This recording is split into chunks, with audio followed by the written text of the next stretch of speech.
Hello my dear student, स्वागत है आपका हमारे इस यूट्यूब चैनल साइंस बाय आपके चैनल में। उम्मीद करती हूँ आप स्वस्थ होंगे, मस्त होंगे, बढ़िया होंगे।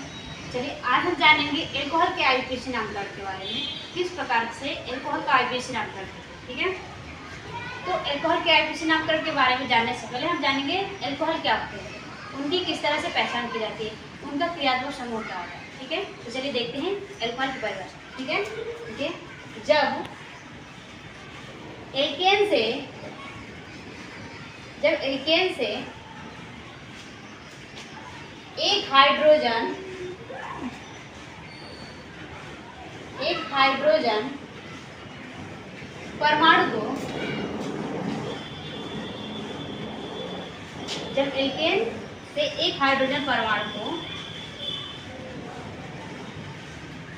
परमाणु को OH समूह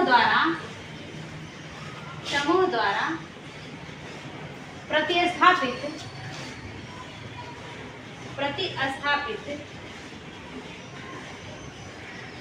किया जाता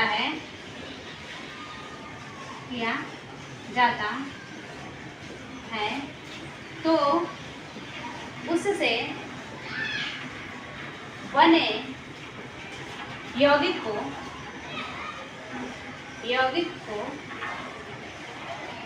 एल्कोहल कहते हैं।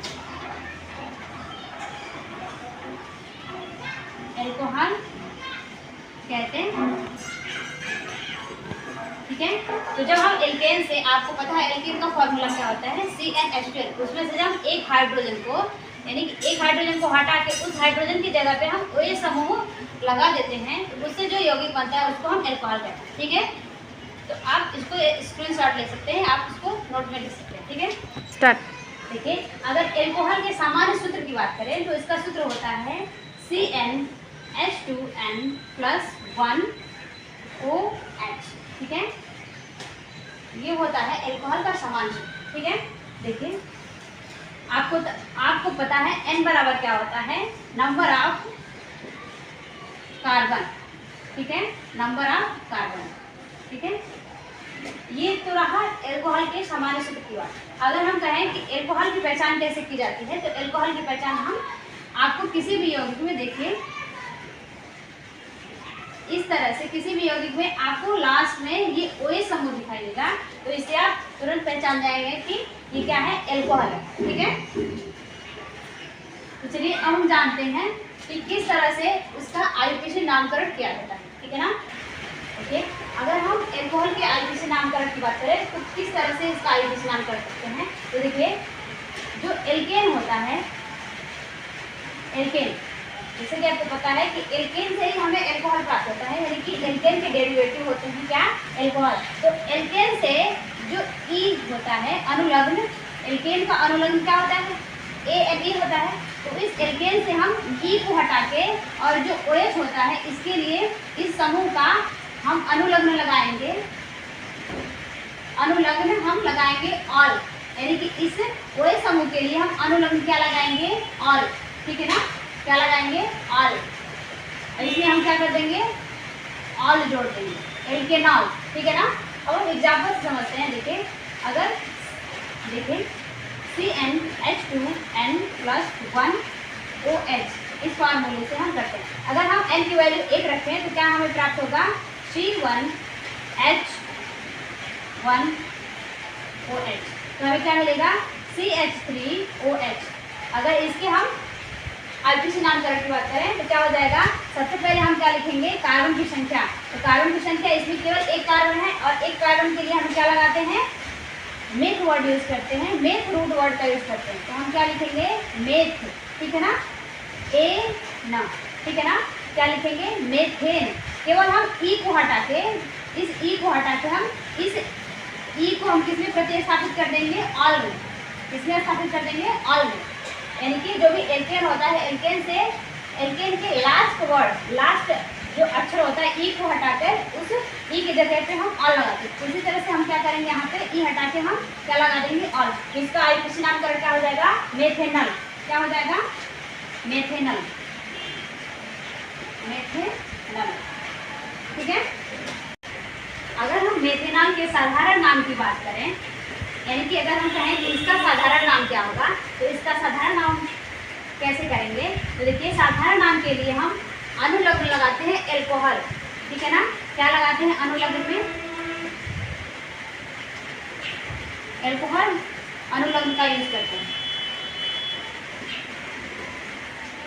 देखिए किस प्रकार से होगा, एल्कोहल और जितने कार्बन होंगे उसमें हम YL लगाएंगे। जैसे देखिए इसमें एक कार्बन है, तो एक कार्बन के लिए हम क्या यूज करते हैं, root word methyl, meth word use करते हैं। तो उस मेथिल में हम क्या लगा देते हैं, मेथिल।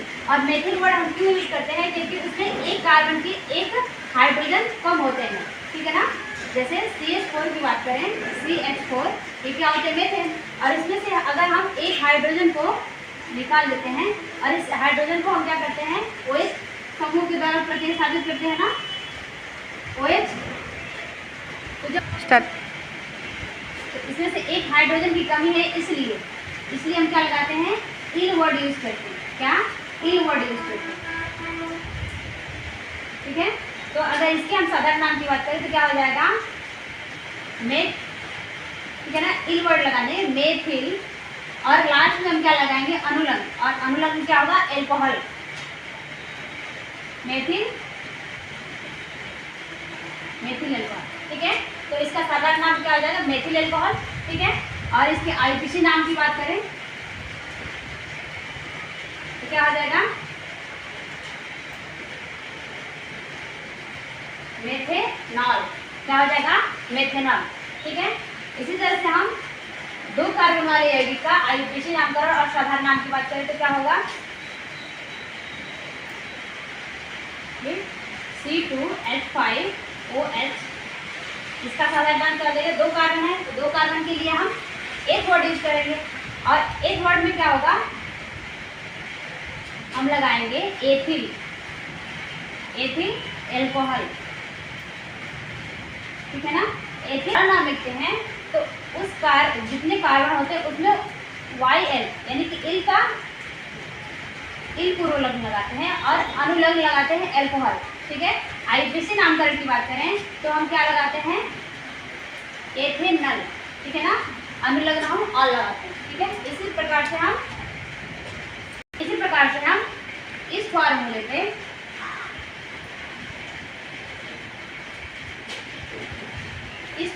हम n की अलग अलग वैल्यू रखे, हम इस तरह से उनका IUPAC नामकरण और साधारण नामकरण कर सकते हैं, ठीक है।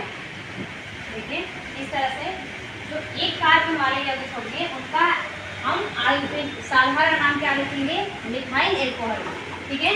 IUPAC नाम क्या हो जाएगा, मेथेनॉल, ठीक है। दो कार्बन यौगिक की बात करें तो जिसमें दो कार्बन हो उसका हम साधारण नाम क्या लिखेंगे, इथाइल एल्कोहल, ठीक है। उसी प्रकार से क्या हो जाएगा, इसका IUPAC नाम एथेनॉल, ठीक है। तीन कार्बनिक यौगिक वाले यौगिक का क्या हो जाएगा, प्रोपाइल एल्कोहल और साधारण नाम प्रोपेनॉल, ठीक है। इसी तरह से चार कार्बन वाले यौगिक का साधारण नाम ब्यूटिल एल्कोहल और IUPAC नाम ब्यूटेनॉल, ठीक है ना। देखिए और पांच कार्बनिक यौगिक वाले यौगिक का साधारण नाम की बात करें तो क्या हो जाएगा, पेंटिल एल्कोहल और IUPAC नाम क्या हो जाएगा, पेंटेनॉल। यानी कि देखिए जितने कार्बन होंगे हाइड्रोजन उसके दो गुने से एक अधिक होंगे। देखिए 5 कार्बन है तो 5 गुना 10 और 1 यानी कि 2 गुने से एक अधिक होंगे और हमारा क्या होगा, OH समूह होगा। इससे क्या करते हैं हम, इनका साधारण नाम और IUPAC नामकरण लिखते हैं, ठीक है ना। ये होता है एल्कोहल की पहचान, यानी कि OH समूह द्वारा हम एल्कोहल की पहचान कर सकते हैं, ठीक है ना। तो आई होप कि आपको हमारा ये वीडियो पसंद आया होगा। वीडियो पसंद आया तो वीडियो को लाइक, चैनल को सब्सक्राइब करना ना भूलें। तब तक के लिए हम